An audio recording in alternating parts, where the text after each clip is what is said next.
আজকে আমি মালদা জেলার হরিশ্চন্দ্রপুরে আসলাম, মিসকিনপুরে আসলাম।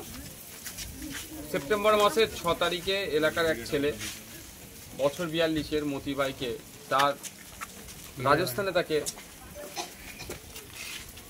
তারপরে অত্যাচার করেছিল, তাকে ওখানে খুন করে। 3 তারিখ থেকে তার উপরে ক্রমাগত অত্যাচার শুরু হয়েছিল। 6 তারিখে তার ডেথ সার্টিফিকেট হিসাবে 6 তারিখে তার মৃত্যু হয়েছে। তো দুর্ভাগ্যের বিষয়, আজকে আমি বাড়িতে এসে পরিবারের সাথে কথা বললাম। 4 ভাই, তারা পরিবারের সবাই বাইরে থাকে। এই সবে পরিবারটা একটু কাজকাম করে একটা করে একটু ওঠার চেষ্টা করছিল, তার মধ্যেই এই বিপর্যয় নেমে আসলো।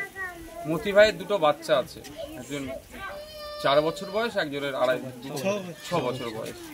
একজন স্কুলে যাচ্ছে, একজন স্কুলমুখী হবে। এই পরিবার এখন যেভাবে ভেঙে পড়েছে, আমি সত্যি অবাক লাগছে একটা জিনিস। আমি এসে কথা বলে দেখলাম এখনো পর্যন্ত এতদিন হয়ে গেল এফআইআর কপিটুকু এদের হাতে পৌঁছায়নি।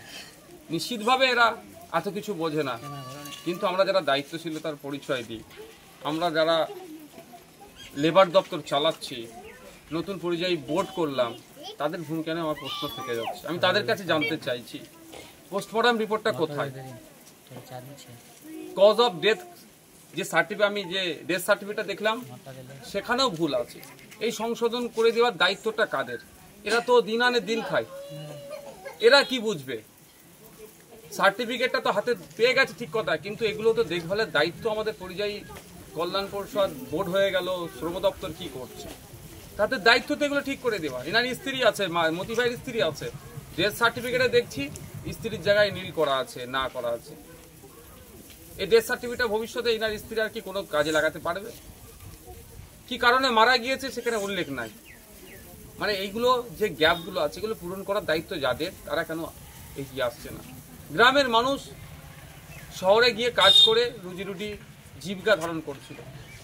আজকে বাংলার শ্রমিকরা ভিন্ন রাজ্যে আক্রান্ত হচ্ছে, কোনো জায়গায় পিটিয়ে মেরে দিচ্ছে, কোনো জায়গায় গলা কেটে মারছে, কোনো জায়গায় বাংলা ভাষা বলার জন্য তাদেরকে ডিস্টার্ব করছে, কোনো জায়গায় গোমাংস খাওয়ার অভিযোগ তুলে মেরে দিচ্ছে।